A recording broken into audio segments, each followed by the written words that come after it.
ছাত্ররা প্রথমেই আমার চ্যানেলটিকে ক্লিক করার জন্য ধন্যবাদ। প্রথমেই বলি, যেহেতু আমার এই ব্যাখ্যা বা বিশ্লেষণ খাতা এবং কলমের মাধ্যমে, তাই সকলকে অনুরোধ করব তোমরা ইউটিউব চ্যানেলে এটি দেখার সময় ফুল স্ক্রিনে দেখবে, তাতে তোমরা পরিষ্কার পরিচ্ছন্নভাবে এই বিষয়টিকে বুঝতে পারবে। এবার বলি, আমাদের যে চ্যাপ্টারটি আমরা আলোচনা করব সেটা হলো দশম শ্রেণীর ভূগোল বিষয়ের প্রথম অধ্যায় নদীর কার্য। এই নদীর কার্যের একটি অধ্যায় হলো নদীর বহন কার্য। তো নদীর বহন কার্য বলিতে আমরা কি বুঝি? আগে আমাদেরকে জানতে হবে একটি নদী তার উচ্চ বা পার্বত্য প্রবাহ থেকে একদম মোহনা পর্যন্ত বা নিম্নগতির শেষ, যেখানে সাগর বা মহাসাগরে পতিত হয়, এই টোটাল নদীর গতিপথে আমরা তিনটে গতি দেখতে পাই। একটা হচ্ছে উচ্চগতি, একটা মধ্যগতি, আর একটা হচ্ছে নিম্নগতি। এই উচ্চগতিতে নদী মূলত ক্ষয়কার্য করে থাকে, মধ্যগতিতে নদী মূলত বহন কার্য করে থাকে এবং নিম্নগতিতে নদী মূলত সঞ্চয় কার্য করে থাকে। এই উচ্চগতিতে যে ক্ষয়কার্য করে থাকে, সেই ক্ষয়কার্যের ক্ষয়ীভূত পদার্থসমূহ যখন মধ্যগতিতে এসে পতিত হয়, তখন আমরা সেটিকে বলি নদীর বহন কার্য। তো আমাদেরকে জানতে হবে নদীর এই বহন কার্য কাকে বলে, অর্থাৎ উচ্চ বা পার্বত্য প্রবাহে বিভিন্ন ক্ষয়কারী প্রক্রিয়ার মাধ্যমে বিভিন্ন পদার্থসমূহ ক্ষয়ীভূত করে যখন মধ্যগতিতে পরিবাহিত হয়, সেটিকে আমরা বলছি নদীর বহন কার্য। এবার আমাদেরকে জানতে হবে যে এই বহন কার্য কীভাবে ঘটে, কোন গতিতে বহন কার্য কীভাবে ঘটে। সেটা জানার আগে আমাদেরকে জানতে হবে এই নদীর বহন কার্য কোন কোন বিষয়ের উপর নির্ভর করে। তাহলে প্রথমে আমরা এই নদীর বহন কার্য কাকে বলে জানলাম। নদীর বহন কার্য কাকে বলে আমরা জানলাম। কাকে বলে আবার বিষয়টি বলছি, যে নদীর বহন কার্য হচ্ছে উচ্চগতি বা পার্বত্য প্রবাহে বিভিন্ন ধরনের নুড়ি, কাঁকর, বালি, পাথর ক্ষয়ীভূত হয়ে যখন মধ্যগতিতে এসে পরিবাহিত হয়, তখন তাকে আমরা বলছি নদীর বহন কার্য। বহন কার্য সবথেকে বেশি হয় নদীর মধ্যগতিতে, তবে পার্বত্য প্রবাহেও ক্ষয়কার্যের সাথে সাথে অল্প পরিমাণে বহন কার্যের কাজ চলে। এরপর আমরা জানব নদীর এই বহন কার্য কোন কোন বিষয়ের উপর নির্ভর করে। তাহলে কোন কোন বিষয়ের উপর এই বহন কার্য নির্ভরশীল? কোন কোন বিষয়ের উপর নির্ভরশীল?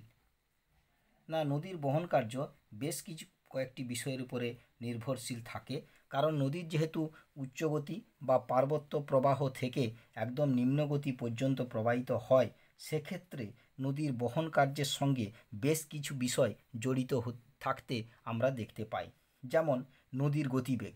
নদী এই পার্বত্য প্রবাহ থেকে ধীরে ধীরে প্রবাহিত হওয়ার সময় এই বহন কার্য কিন্তু গতিবেগের উপর নির্ভর করে, কারণ এই গতিবেগটা বিশেষ করে নির্ভর করে নদীর ঢালের উপরে। তাহলে আমরা নদীর গতিবেগ, জলের পরিমাণ এবং আরেকটা হচ্ছে প্রবাহিত পদার্থের পরিমাণ বা আয়তনের উপর, এই তিনটি বিষয়ের উপর মূলত নির্ভর করে। তাহলে কী কী বিষয়ের উপর নির্ভর করে? 1 নম্বর আমরা যদি বলি নদীর গতিবেগ, তাহলে গতিবেগের উপর নির্ভর করছে, নদীর গতিবেগের উপর নির্ভর করছে। 2 নম্বর আমরা যেটা দেখতে পাচ্ছি সেটা হচ্ছে জলের পরিমাণ।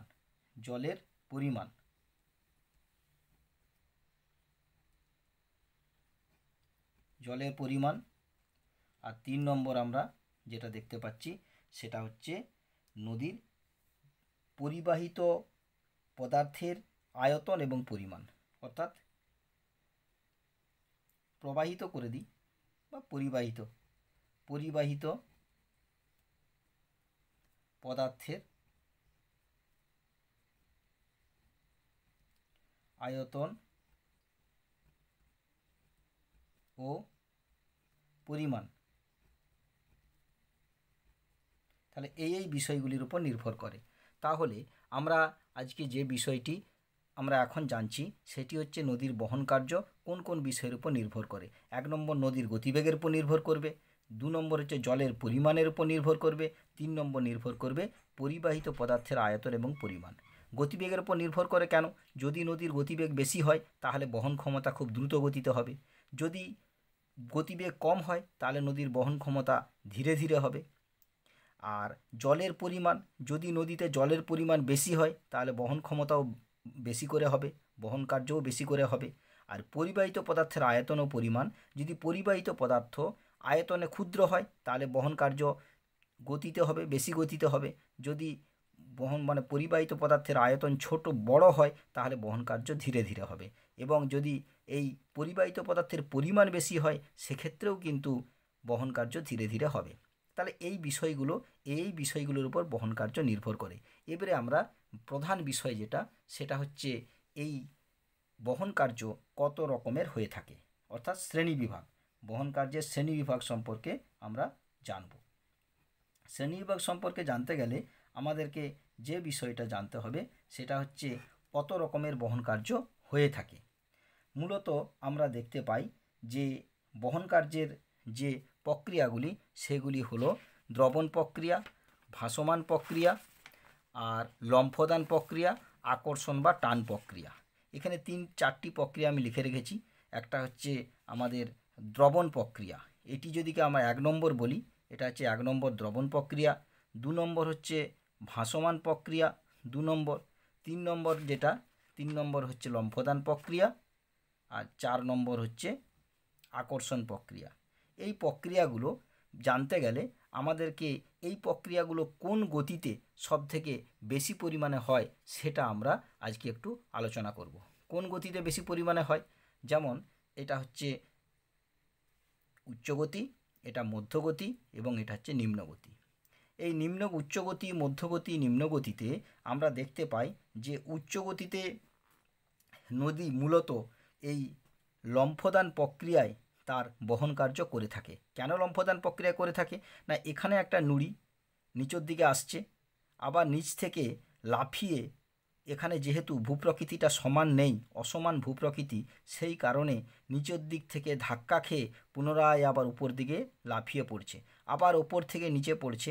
অর্থাৎ এই জায়গার ভূপ্রকৃতিটা বন্ধুরতার কারণে, অতিরিক্ত বন্ধুরময় ভূপ্রকৃতির কারণে আমরা দেখতে পাই উচ্চগতি বা পার্বত্য প্রবাহেতেও কিছু বহন কার্য হয়ে থাকে, যেটা মূলত লম্ফদান প্রক্রিয়ায় বহন কার্য। আবার মধ্যগতিতে আমরা যেটা দেখি, ঢাল কমে যাওয়ার কারণে, এই সমস্ত ঢাল কমে যাওয়ার কারণে এবং কি হয় না, উচ্চগতি বা পার্বত্য প্রবাহে এগুলো পরস্পরের সঙ্গে আঘাত লেগে বিভিন্ন ক্ষয়কারী প্রক্রিয়ার মাধ্যমে এই পদার্থ সমূহগুলি আয়তনে আরও ক্ষুদ্র হয়ে যায়। আয়তনে ক্ষুদ্র হয়ে যাওয়ার ফলে ঢাল কমে যাওয়ার জন্য এরা যখন মধ্যগতিতে প্রবাহিত হয় তখন এরা পরস্পরের কাছাকাছি প্রবাহিত হয়ে থাকে। আমরা এখানে এই গতিতে আমরা মূলত আকর্ষণ বা টান পদ্ধতি বেশি লক্ষ্য করি। তাহলে উচ্চগতিতে আমরা কি দেখতে পাই না, এটা হচ্ছে লম্ফদান প্রক্রিয়া, লম্ফদান প্রক্রিয়াটা আমরা বেশি করে দেখতে পাই। আর মধ্যগতিতে আমরা আকর্ষণ বা টান প্রক্রিয়াটা বেশি করে দেখতে পাই। আর আমরা নিম্নগতিতে ভাসমান প্রক্রিয়াটা বেশি করে দেখতে পাই। নিম্নগতিতে ভাসমান প্রক্রিয়াটা বেশি করে দেখতে পাই, তার কারণটা হচ্ছে কি না, নিম্নগতিতে মধ্যগতির তুলনায় নিম্নগতিতে যখন ওই ক্ষয়ীভূত পদার্থ সমূহ আসে তখন সেগুলি আয়তনে আরও ক্ষুদ্র হয়ে যায়, আরও ছোট ছোট হয়ে যায়। ফলে কি হয়, এই নিম্নগতিতে এই যে সমস্ত ক্ষয়ীভূত পদার্থ সমূহ খুব অল্প মৃদু ঢালে প্রায় সমভূমির উপর দিয়ে প্রবাহিত হয়, সেগুলি তখন ভাসমান অবস্থায় খুব ধীরে ধীরে প্রবাহিত হয়। এটা হচ্ছে নিম্নগতি। তাহলে আমরা দেখতে পাচ্ছি উচ্চগতি বা পার্বত্য প্রবাহে যে বহনকারী প্রক্রিয়া বেশি ক্রিয়াশীল সেটি হল লম্ফদান প্রক্রিয়া। মধ্যগতিতে যে বহন প্রক্রিয়া বেশি ক্রিয়াশীল সেটি হচ্ছে আকর্ষণ বা টান প্রক্রিয়া, এবং নিম্নগতিতে যে বহন প্রক্রিয়া বেশি ক্রিয়াশীল সেটি হলো ভাসমান প্রক্রিয়া। এরপরে আমরা এই প্রত্যেকটি বহন প্রক্রিয়া সম্পর্কে জানব। ফার্স্ট আমরা জানব দ্রবণ প্রক্রিয়া। দ্রবণ প্রক্রিয়া জিনিসটি কি? এই দ্রবণ প্রক্রিয়াকে আমরা 1 নম্বরে যে প্রক্রিয়াটি জানব সেটি হচ্ছে দ্রবণ প্রক্রিয়া। দ্রবণ প্রক্রিয়াটি হচ্ছে নদী তার পার্বত্য প্রবাহ থেকে উচ্চগতি হোক, মধ্যগতি হোক আর নিম্নগতি হোক, এই প্রক্রিয়াটি একটি এমন প্রক্রিয়া, এটা যে কোনো গতিপথেই আমরা কিন্তু এই প্রক্রিয়াটিকে দেখতে পাবো। কীরকম না, দ্রবণ প্রক্রিয়া কাকে বলে না, দ্রবণ প্রক্রিয়া হচ্ছে নদী তার গতিপথে অনেক সময় কোনো কোমল পাথর বা কোমল শিলাখণ্ড যখন অবস্থান করে তখন সেটিকে দ্রবীভূত করে নদীর স্রোতের সঙ্গে বহন করে থাকে, তখন তাকে আমরা বলছি দ্রবণ প্রক্রিয়া। মূলত লবণ, জিপসাম, চুনাপাথর প্রভৃতি জলে দ্রবীভূত হয়ে বাহিত হয়। কারণ কি, নদীর অনেক সময় কি হয়, এই পার্বত্য প্রবাহই হোক আর মধ্যগতি হোক আর নিম্নগতি হোক, এই গতিপথগুলোতে যে উপত্যকার মধ্য দিয়ে নদী প্রবাহিত হচ্ছে সেটা যদি দ্রাব্যশিলা দ্বারা গঠিত হয়, অর্থাৎ সেটা যদি বিভিন্ন চুনাপাথর কিংবা জিপসাম কিংবা লবণ এই জাতীয় পদার্থ দ্বারা গঠিত হয়, সেক্ষেত্রে সেটি রাসায়নিক প্রক্রিয়ায় দ্রবীভূত হয়ে যায়।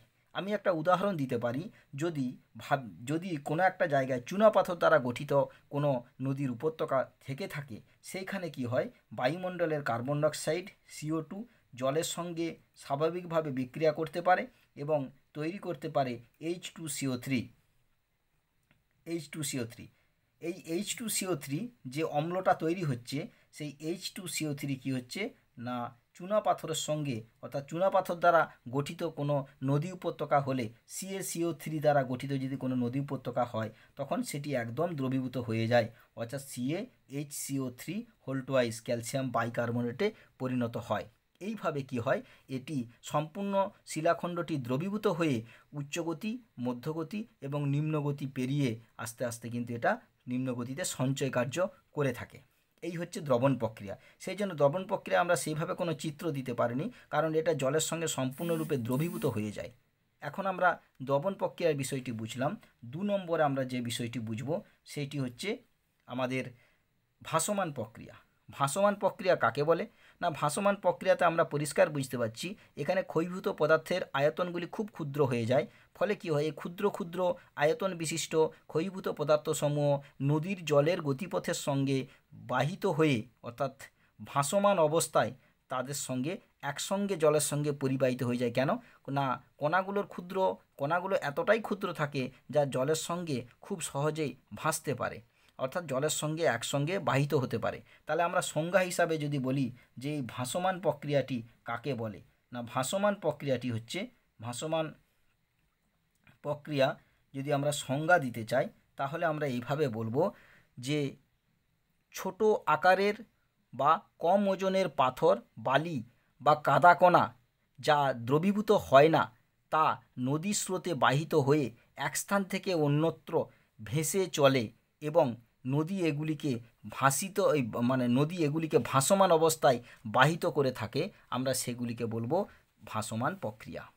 তাহলে ভাসমান প্রক্রিয়া কাকে বলে আরেকবার বলছি, না নদী তার ছোট আকারের বা কম ওজনের পাথর, বালি বা ক্ষয়ীভূত পদার্থ সমূহ দ্রবীভূত হয় না এমন নদীর স্রোতে বাহিত হয়ে যখন এক স্থান থেকে অন্যত্র ভেসে চলে, এইগুলিকে আমরা বলি ভাসমান প্রক্রিয়া। এবার এই ভাসমান প্রক্রিয়ার পরে আমরা 3 নম্বরে, এই যে ভাসমান প্রক্রিয়াটা আমরা দেখেছি যে কিভাবে ভাসমান প্রক্রিয়াটা নিম্ন গতিতে হয়, 3 নম্বরে আমরা যেটা আলোচনা করব সেটা হচ্ছে লম্ফদান প্রক্রিয়া। লম্ফদান প্রক্রিয়ার বিষয়টি কি না, লম্ফদান প্রক্রিয়াটি সম্পূর্ণ একটি এমন প্রক্রিয়া যেটি কি হয় না আমরা পার্বত্য গতিতে বেশিরভাগ লক্ষ্য করি, অর্থাৎ পার্বত্য গতি মধ্যগতিতেও লক্ষ্য করা যায়, নদীর এই পার্বত্য গতিতেও লক্ষ্য করা যাবে, আবার অনেক সময় মধ্যগতিতেও লক্ষ্য করা যায়। নদীর স্রোতের টানে কিছু কিছু শিলাখণ্ড নদী খাতে বারবার ধাক্কা খেয়ে লাফিয়ে লাফিয়ে এগিয়ে চলে। নদীর স্রোতের টানে বেশ কিছু শিলাখণ্ড বন্ধুর ভূপ্রকৃতি হওয়ার কারণে সেগুলি লাফিয়ে লাফিয়ে সামনের দিকে এগিয়ে চলে, তাকে আমরা বলছি লম্ফদান প্রক্রিয়া। লম্ফদান প্রক্রিয়া এটি এক প্রকার ভাসমান প্রক্রিয়া। তাহলে এই লম্ফদান প্রক্রিয়াটা আমি এর আগে আলোচনা করেছিলাম যে এই লম্ফদান প্রক্রিয়াটা মূলত কি হয় না উচ্চ গতিতে আমরা বা পার্বত্য প্রবাহতে আমরা বেশিরভাগ লক্ষ্য করি। কারণ কি না এখানে ভূপ্রকৃতি থাকে বন্ধুর, এই বন্ধুর ভূপ্রকৃতিতে আমরা দেখতে পাই কি অনেক সময় এই বন্ধুর ভূপ্রকৃতিতে অনেক সময় কি হয়, নুড়ি পাথর বালি লাফিয়ে লাফিয়ে সামনের দিকে এগিয়ে যায়, তাই আমরা এটাকে বলছি লম্ফদান প্রক্রিয়া। কাকে বলে আরেকবার বলছি, যে অপেক্ষাকৃত বড় প্রস্তরখণ্ডগুলি নদীর তলদেশে ধাক্কা খেয়ে লাফিয়ে লাফিয়ে যখন এগিয়ে চলে সামনের দিকে, তাকে আমরা বলছি লম্ফদান প্রক্রিয়া। এরপরে আমরা যে বিষয়টি আলোচনা করব সেইটি হচ্ছে লাস্ট নদীর বহন প্রক্রিয়া, সেটি হচ্ছে আকর্ষণ বা টানজনিত প্রক্রিয়া। অর্থাৎ এই যে আমরা 4 নম্বরে দিয়েছি আকর্ষণ বা টানজনিত প্রক্রিয়া, এই আকর্ষণ বা টানজনিত প্রক্রিয়া এটি কোথায় লক্ষ্য করা যায়, কিভাবে হয়? আকর্ষণ বা টানজনিত প্রক্রিয়া মূলত মধ্যগতিতে হয়। মধ্যগতিতে সব বহন প্রক্রিয়াগুলোই হয়, তবে তার মধ্যে আমি আলোচনা করলাম যে কোন গতিতে কোন বহন প্রক্রিয়াটা বেশি হয়, সেটা আলোচনা করলাম। এখন আলোচনা করব এই আকর্ষণ বা টান প্রক্রিয়াটা কী। না, আকর্ষণ বা টান প্রক্রিয়া হচ্ছে নদীর তলদেশে দিয়ে স্রোতের টানে ছোট ছোট নুড়ি নিচের দিকে যখন নেমে আসে, নদীর তলদেশ গিয়ে ছোট ছোট নুড়ি যখন নিচের দিকে নেমে আসে এবং পরস্পর কাছাকাছি অবস্থান করে, অপেক্ষাকৃত ক্ষুদ্র ক্ষয়ীভূত পদার্থ সমূহ যখন কাছাকাছি নেমে থাকে, তাহলে আমরা এই আকর্ষণ প্রক্রিয়া কাকে বলে কি বলবো? না, আকর্ষণ প্রক্রিয়া হচ্ছে নদীগর্ভে পতিত নানান আকারের ভারী পাথরখণ্ড বা ক্ষুদ্র পাথরখণ্ড স্রোতের টানে নদীর তলদেশ দিয়ে বোঝা হিসাবে গড়িয়ে গড়িয়ে অন্যত্র বাহিত হয়। নদীবাহিত বিভিন্ন বস্তুর মধ্যে আকর্ষণ প্রক্রিয়ার সাহায্যে পরিবাহিত বস্তুর পরিমাণ সর্বাধিক করে এবং নদীর বহন কাজের দ্বারা কোনো ভূমিরূপ গঠিত হয় না। তাহলে আমরা এই আকর্ষণ প্রক্রিয়ার মাধ্যমে যেটি বোঝাতে চাইছি সেটি হলো নদী তার গতিপথে বা তলদেশ দিয়ে স্রোতের টানে অপেক্ষাকৃত বৃহৎ বা ক্ষুদ্র বিভিন্ন পদার্থসমূহ যখন কাছাকাছি এসে সামনের দিকে গড়িয়ে গড়িয়ে প্রবাহিত হয়, সেটিকে আমরা বলছি আকর্ষণ প্রক্রিয়া। তবে আমরা এই নদীর বিভিন্ন গতিপথের আমরা যেটি আমরা জানি যে মূলত নদী উচ্চ গতিতে ক্ষয়, মধ্যগতিতে বহন এবং নিম্নগতিতে সঞ্চয় কার্য করে, কিন্তু আমরা দেখতে পাই বহন কার্য মধ্যগতিতে করলেও এই বহন প্রক্রিয়া কিন্তু উচ্চ মধ্য নিম্ন তিনটে গতিতেই মিলেমিশে কাজ করে থাকে। তাই এই বহন প্রক্রিয়া আমরা সম্পর্কে বিস্তারিত বুঝলাম এবং পরবর্তী ভিডিওতে আমরা নদীর ক্ষয়কার্যের বিভিন্ন ভূমিরূপগুলো আলাদা আলাদাভাবে আলোচনা করার চেষ্টা করব।